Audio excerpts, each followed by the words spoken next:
Nggih leres memang apapun yang kita lakukan itu ada ilmunya kan gitu toh. Itu wis menjadi pakem, tinggal kita nyari ilmu apa nih kan gitu sih anu kan. Ini kejodohan iku ngelek hitungan nglamar. Ya. Rondo Duda Sida Riya. Iku.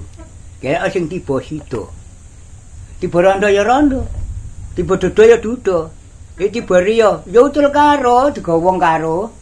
Sing lanang ya digawa wong wedok, sing wedok digawa wong lanang. Nah, arti dari sejodohan weton dari weton kedua belah pihak laki perempuan iku ketemu tiba topo maksudnya iku piye, Mbak? Piye? Tiba topo. Tiba topo? Heeh. Wong topo gak mangan kok. Tiba topo ya. Kuat kira-kira gak mangan. Ndelok topone. Napa napakno anak bojo apa napakno awake dhewe. Ya, iki tiba topo. Piye hitungane itu topo? Ya dari weton dari weton dihitung lho, Mas. Lah ya kawitane titik kawit kok ana hitungan tiba topo. Lah iku sampeyan jelasno. Mbah yo gak ero dhewe hitungane. Sandang pangan gedhong loro pati. Iku tok. Iku hitungane wong sak donya. Ngelek sing timbo sandang pangan papan. Pan. Nek temok 17 jarene wis apik to. Iso nyandang iso mangan, tapi gak iso ngeleh. Oh. Ya, iku. Mangane pepek, nyandange pepek, tapi yo duit titik-titik digonang kabeh ae. Iya. Ya, iku mang. Ngelek hitungan 3. Nek timo selawe, tiba selawe wong loro to. Selawe. Tambah ana 13. Paham? Isine pira 13 sampai selawe? 38. Sandang pangan ya. Papan iku engko dadine. 8. Ini ninggal 3 lho. Aja jangkep hitungan tatanan. Jak jangkep iso nyandang, iso mangan, iso ngelek. Ndek dompet tok ran isine. Dompet aku goblok. Ya goblok jebuan mang. Isine pakem nggih. Wonten guyonane Mbak niku dompet aku goblok. Kopiah. Kopiah. Nek ngelek dhuwit ku aja pisan-pisan digelek nggo kopiah. Oh, mboten asal. Kok oleh? Gudiken. Kula kadang ngoten, Mbak. Nek mboten jenenge wong ditumpaki donya. Timbang numpak donya atuk numpak timbang ditumpaki donya, enak numpak donya. Nggih. Paham ngono? Iki kula lek biasa lek pas kaosan, sarungan, kopiahan ngoten pun kula slempetaken teng kopiah ngoten, Mbak. Iki dititene wong sak donya. Mboten angsal ta iki. Aja pisan-pisan golek dhuwit njero kopiah. Nggih, Mbak. Rahasia jarene. Nggih, Mbak. Rahasia apa ya kon meneh diyek-yek donya kan. Dikuwel donya wae. Golek. Iku wis ditata karo wong biyen. Mbah, wonten tradisi utawa anu, Mbah. Tiang ingkang niku hamil bobot. Heeh. Niku kok kedah diparingi peniti napa gunting. Niku piye, Mbah? Supados hari-hari ya, Mas. Dalam Mendemari hari. Waktu Buka wong bobot iku lho. mboten waktu bobot niku lho, lek medal saking griya kan kedah niku diparingi napa gunting. Ya, iku Sikep. sampai lahir brosot. Ya sikep ku kanggo terus dong, lahir brosot dikai apa Gunting mau. gaman pring apa ye. Nggih. Disarati nggo pojok-pojok omah. Nggih. Ku digambar pring dilonteng-lonteng ku pedang. Gawane bayi. Bayi lahir brosot iku Mbah ngucapno iku wah jero jeng iku. Mbacake wetonku wong metengku wis ke jaman pacaran lho jeng iku bancakane. Jaman? Mbah gak wani buka. Jaman apa? Ke jaman krenteke ati pacaran ku wis ana bancakane kan. Ibaratnya kalau rabi ya wis campur meluru to. Nggih. Lah jenenge wis ana to. Nggih. Ya, mandek. Nah, M mandek, bobot. Ya, Bobot sakmene dibancaki sakmene, bobot sakmene dibancaki sakmene. Kan wis ana jenenge. Heeh. Iku lho ana bancakane kabeh. Cuma dirajut dongeng sing lepas ae. Bancak ana bubur abang, bubur menir, tumpeng, lawe, kulup-kulup titik. Wis seru dulure kabeh. Ngentekno bondo niku dibuka kabeh. Asline tasih luas niku nggih. Jero niku. Jero. Bancake weton ku paling jero, Cung. Ket pacaran iku kudu ana. Weton iku isi rumah tangga. Mulane ayo balik melok tatanan telu. Bibite telu. Ya. Laki rapi ku gelek ana telu. Iku menggandengno telu sandang pangan papan iku. Iku tok. Apa bibit telu dadu lho telu iku bibit ilmu. Mule ya telu.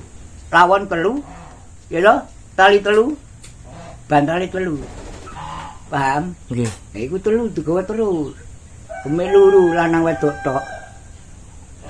Wajib wali ku nata tatanane weton arek loro iki. Nambahi cek tiba sandang pangan papan. Iku tok. Nek temok selawe gak oleh. Ya keliru. Selawe sing gak oleh. Selasa Wage, Selasa Wage mbek Sabtu. Sabtu Pahing. Iku akeh kramate, akeh candrane. Heeh. Gihing ini. King, Gehing. pamungkas, Pamungkas. unggul rendah. Lah iku mah.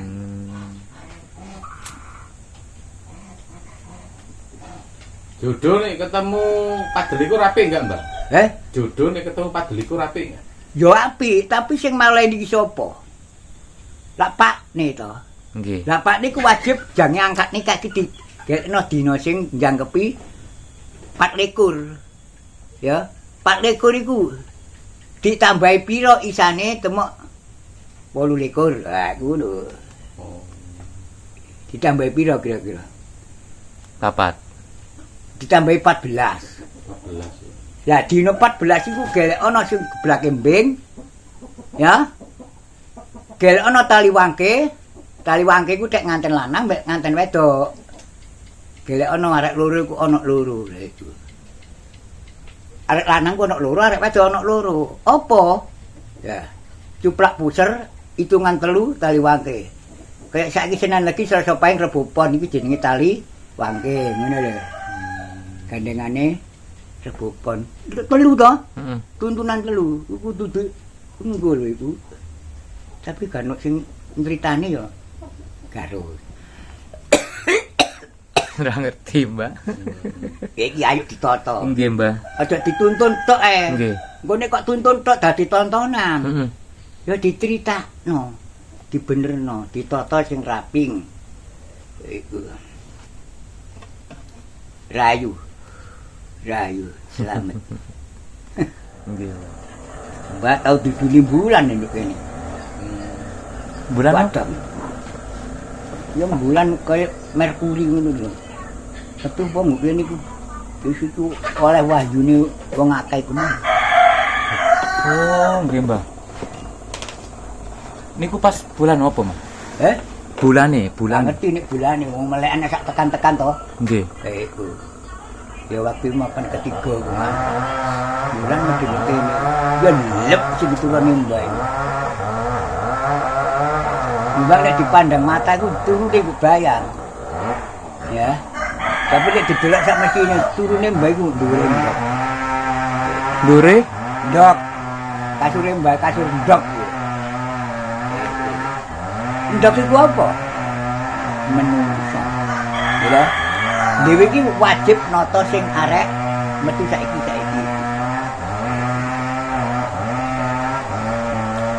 Ana ndoke temen gue iki buka di kono karo. Patah tiang waktu niku, Mbak. Waktu ketiban bulan niku, Mbak. Sok lamu ngantok. Waktu niku. Darah kriwul. Niku jenengan tasih umur pinten? Waktu niku. Ya, ya pun duwe anak niki yon. Di akeh-akeh bekas wis itu barang sing lumpuk. Sing gurung iso pedal iku kene gak iso deh. Payung tunggul naga itu enggak. Payung Tunggul Naga. Iki teko Gunung Citra. Niku ngantos sakniki jenengan tasih krasa niku, Mbah. Nek sakmene lho. Tapi nek digupluki gunung ya buntu gununge. Ya Allah Gusti. Ya tak kene lho. Mbak iki nggo lamongan wae segani to. Wis mimpin lamongan. Mulane wong lamongan iki cilik gedhe. Cuma ayah iku mang gitu. Wong sak kabupaten jerone kutha Lamongan iki. Wis kabeh pernah jaluk keling kabeh. Jamane njaluk munggahe pangkate lurah-lurah iki. Mrene kabeh wong Lamongan. Yo tak dongakno gak apa-apa. Sak donya kumene cek dikek ikan obran. Tunggane temen to sampai ditambah 2 tahun niku. Cuma mana yo ora ada apa-apa. Aman.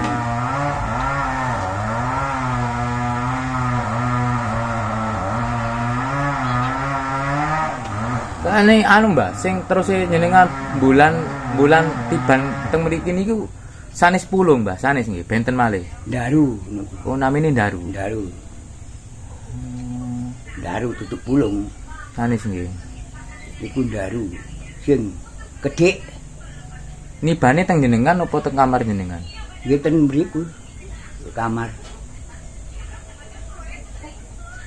Ibu kok mbak yo gak kuat to mbak kamar. Pawahyon ngarani. Nek cara Jawi ini pawahyon. Kawahyonan. Kawahyuan. Sing pinten dongeng iki mbak iki yo.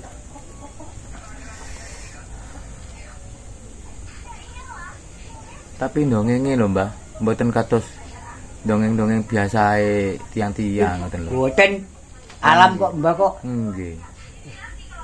Ya mulane pertama lah mbak wis ngomong nang Bali melok dadu. Aja dengep daduku media. Gak digawe media. Ya kalang kabut wong Jawa iki. Lho daduku mbokne ilmu. Baboke ilmu. Nggih. Dadu. Manjinge nang menungso kabeh.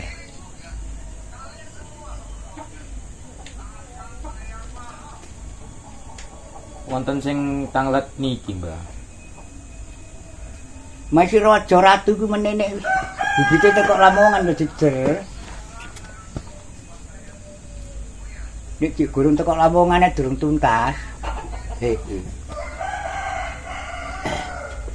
Rego asal usul. Bibit menungso iki medune yo nggo Lamongan. Dados Lamongan niku anu, Mbah nggih. Bibit sing tertua.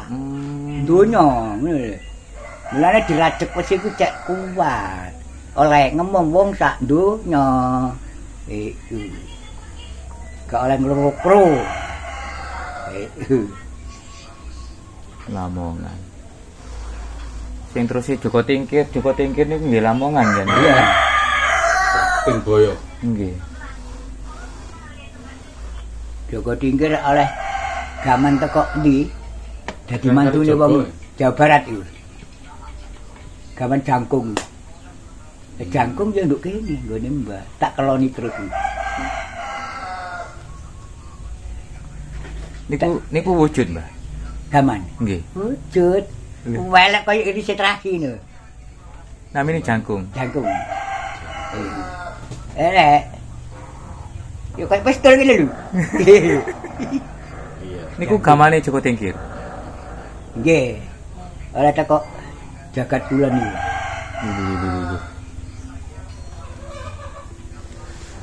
Dapat dari jagat kulon tapi njenengan mboten nate mriko. Tak dudukno, iki gak bohong ya. Nggih. Nggih, Mbah. Ya Allah, matur nuwun sangat, Mbah. Kaya iku emas njero iki. Pusaka jangkung. Pusakane Joko Tingkir, Mbah. Iya. Pusakane Joko Tingkir.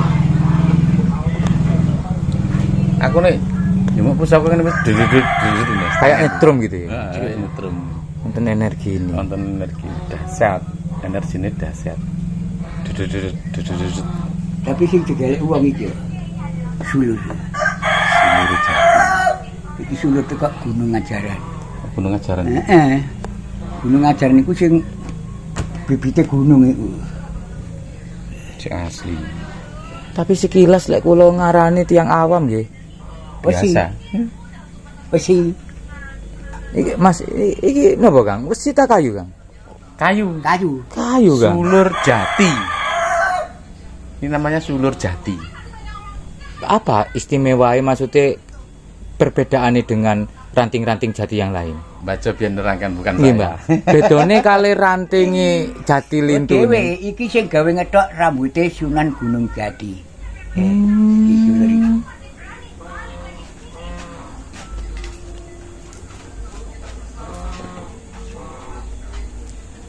Ngethok rambute Sunan Gunung Jati.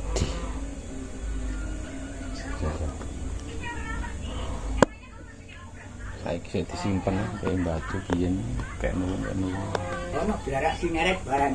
Hmm. Tak gali kan mau nama sakmene. Besok-besok saja, Mbak. Besok-besok saja. Sineret. Ini masih baru Gamane ku ungkul tapi bunder. Separuh bunder. niku wau sing jenengan dalaken pusaka-pusaka niku wau hanya sebagian kecil. Iya. Jangkung.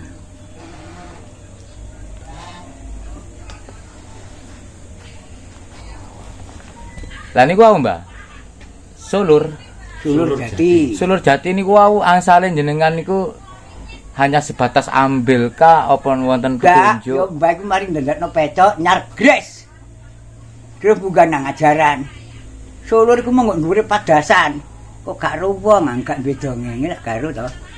Sulur iku medun ngungkuli padasan ku mang.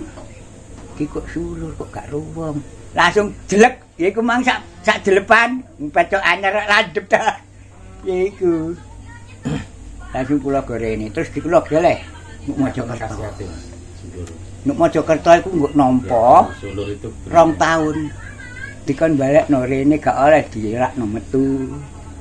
Dijaluk balik teko kene neh. Tak kon ngeterno maneh wong atas e dulur ae. Gon rene, Cung, gak oleh digomurak-marik.